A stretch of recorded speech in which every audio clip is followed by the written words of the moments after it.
As long as there is more than one single wrestling company out there, odds are that some wrestlers are at some point going to jump ship. It's been happening for decades and will continue to happen, especially now that there are once again several appealing options for talent to explore. We've seen in recent times, for example, how wrestlers are now happy to let their WWE contracts expire and leave the organization in order to join All Elite Wrestling. The reasons for jumping can be manifold, but usually come down to either money, creative satisfaction, or a combination of both. A wrestler jumping can be a huge deal because in a business where perception is reality, a worker choosing to hop from one company to another certainly says something. It also gives the promotion that the wrestler has signed for plenty of ammunition to stick it to the competition by having the new arrival do something like, say, I don't know, dumping their title belt into a trash can on live TV. It's not always that wonderfully spiteful, of course, but whenever a big name star goes from one place to another, it usually causes a stir and makes for riveting viewing. I'm Adam Pacitti from Cultaholic Wrestling, and these are the 10 best times wrestlers jumped ship. Join us. Number 10, Big Show to WWE. Paul Big Show White was with WWE for so long that you would be forgiven for forgetting that he actually spent the first couple of years of his career in WCW. White competed for Ted Turner's league as The Giant, initially brought in as the kayfabe son of Andre the Giant in a battle with Hulk Hogan. Possessing the size, look, and athleticism required to make it to the very top, it wasn't too shocking when the Giant won the WCW World Heavyweight title, beating the Hulkster in his very first match. He had initially tried to get into WWE before WCW took an interest via WWE referee Mike Chioda, who met White when the big man was bouncing at a Philadelphia nightclub. Chioda's attempts to orchestrate something failed when Pat Patterson erroneously believed that Chioda was trying to fob Elegante off on him. Vince McMahon was reportedly furious with the oversight, but he did eventually sign White to a 10-year deal worth roughly $1 million per year. Debuting at the February 1999 St. Valentine's Day Massacre pay-per-view by attacking Stone Cold Steve Austin in his match with McMahon, The Big Show made an instant impact and further bolstered WWE's ranks during a time where they began to pull away from the competition in the Monday Night Wars. White proved to be a tremendous asset because while his creative direction often left a lot to be desired, he added much both in the ring and backstage. Number 9, Christian to TNA. 2005 seemed like the year that Christian was finally going to break out of the mid-card pack and establish himself as a main event player in WWE.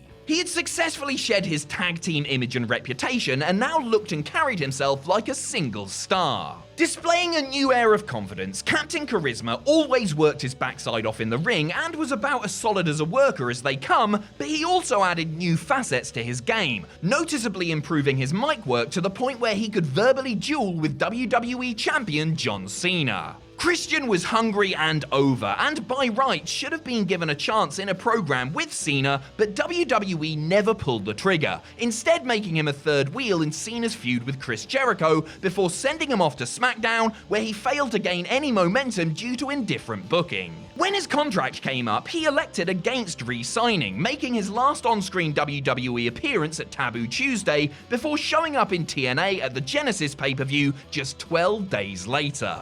A major coup at the time, Christian was not some washed-up WWE reject looking for a lighter schedule, but a proper difference maker who still had a lot to contribute and proved a shrewd investment over the course of the following years. Number 8, Rick Rude to WCW. Ravishing Rick Rude was something of a nomad during the 90s, leaving WWE at the beginning of the decade and bouncing around from the Indies to WCW to Japan to ECW to WWE and finally back to WCW again. He didn't spend all of that time wrestling though, since an injury sustained against Sting on a New Japan show in 1994 forced him to retire from in-ring action. But Rude was versatile and still had something to contribute in the form of being a heavy for different groups, whether it was the Triple Threat or Generation X. When Rick was acting as the insurance policy of Shawn Michaels' Triple H in China, he was actually doing so on a pay-per-appearance deal, as he hadn't signed a proper contract with WWE, though they were negotiating one.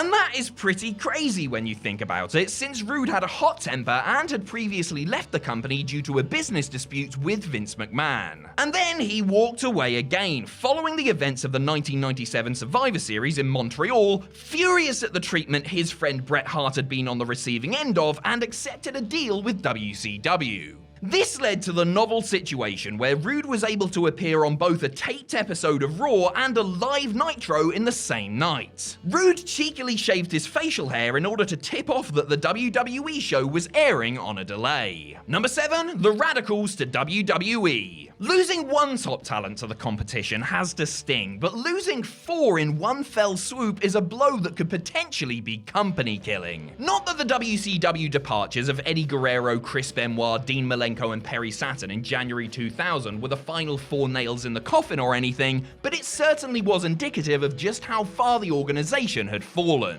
The quartet had been unhappy about their positions in the company and the rampant backstage politics for eons and wanted out. The main crux of their displeasure was that despite always working hard and getting over, they were only ever allowed to get to a certain level, as the top spots were reserved for other stars. The appointment of Kevin Sullivan, who had personal issues with Benoit, to head booker was the final straw. Their jump to WWE was conducted in secret, with WWE officials only meeting them after they were shown proof that they had been granted full, unconditional releases. Debuting on the January 31st, 2000 episode of Raw by showing up in the front row, the RADICALZ made an instant impression by attacking WWE wrestlers. Incredibly, this happened just 15 days after Benoit was crowned WCW World Heavyweight Champion, though WWE had no interest in making a big thing of it, since they were already well on top by that point, and the WCW World title held about as much value as my charity shop VHS collection.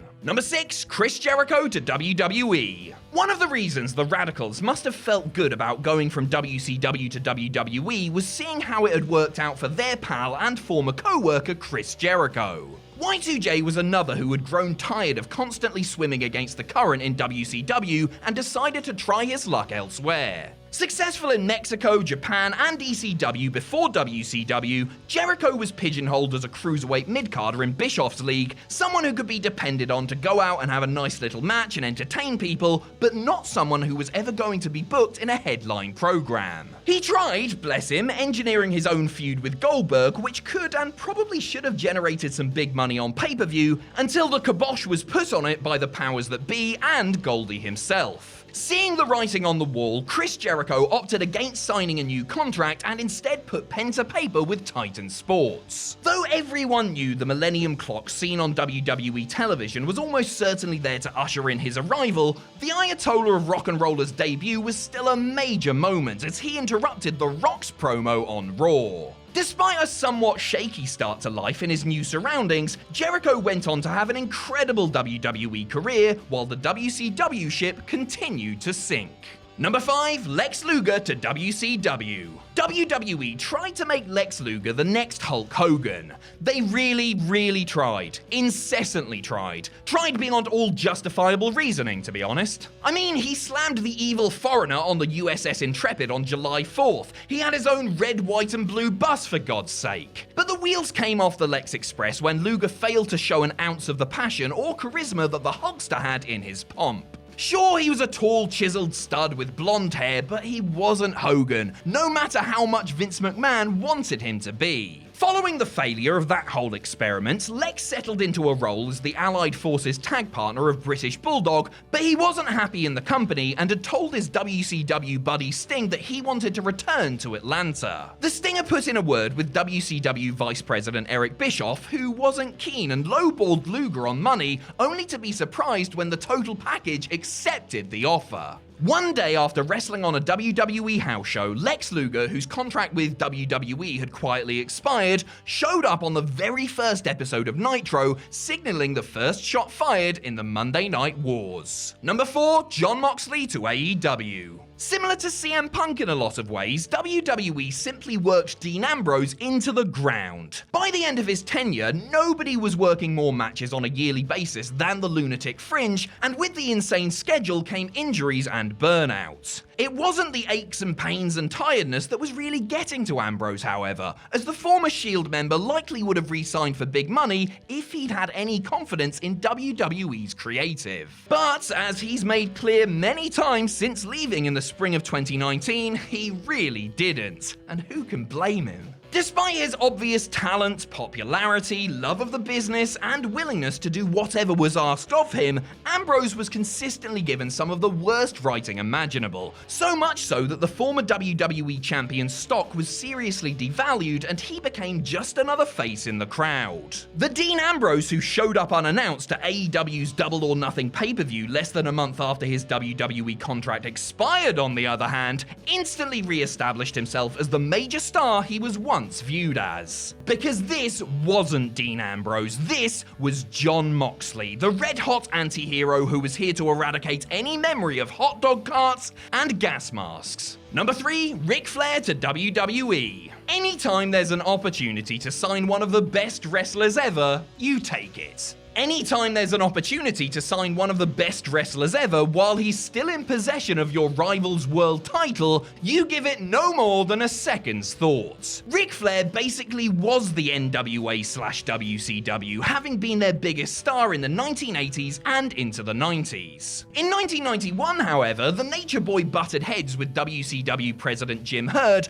over not just creative direction, but also pay and the terms of his contract. Rumours were that Herd wanted Flair to shave his head, wear a diamond earring, and change his name to Spartacus. Wait a second, was that Jim Herd in charge or Vince Russo in a Jim Herd mask? He was also asked to take a substantial salary cut to boot. Naturally, the dirtiest player in the game wasn't going for any of that, and not long after being fired by Herd, showed up on WWE television holding the NWA World Heavyweight title belt and proclaiming himself as the real world's champion. Flair in WWE was a big deal at the time and instantly threw up fresh matches against Hulk Hogan, Roddy Piper, Randy Savage, and others, and demonstrated just how far ahead Vince was at the time when it came to competition between both companies. Number 2, Kurt Angle to TNA. From the outside looking in, Kurt Angle's 2006 WWE release was truly shocking. This was Kurt Angle, a solidified main event player, a man who had done everything there was to do and who, despite several serious injuries, was still able to perform at an elite level. Behind the scenes, however, the Olympian's health and behaviour had been troubling management for some time. His personal issues were getting out of control and the injuries were worse than he was letting on. WWE felt as though they had to let him go for his own good, lest he become another tragic pro wrestling statistic. The understanding was that Angle would take some time away, get his health back to where it needed to be, and take care of his substance abuse issues. Then he would be welcomed back into the fold. Kurt had other ideas though, and instead, less than a month after he was given his P45 by Vince, his signing was announced by TNA. This was huge at the time because TNA were on the up and the acquisition of Angle was seen as something that could take them to the next level. He proved good value over the course of the next decade as he had a hell of a second career in Orlando. Number 1, Scott Hall and Kevin Nash to WCW. WCW were able to lure former WWE stars to come and work for them due to the big guaranteed money they could offer, as well as an easier schedule. It's what brought Hulk Hogan, Randy Savage, Bobby Heenan, Gene Okerlund, and scores of others down south. Each ex-WWE guy had their merits, but few who jumped ship had quite the impact of the 1-2 punch that was Scott Hall and Kevin Nash. The former Razor Ramon and Diesel were both disgruntled with the grind and plateauing pay that they had encountered in WWE and left the company in the spring of 1996. And since this was the mid-90s and most people needed a flux capacitor to even get the slowest potato quality internet, news of their departures was not exactly far-reaching. So when Hall showed up on Nitro talking about bringing a war to WCW, he could have conceivably been a member of the opposition going into business for himself in someone else's territory. Nash followed soon after and joined the fun, sowing the seeds for the New World Order group and storyline that would help turn the tide in the Monday Night Wars.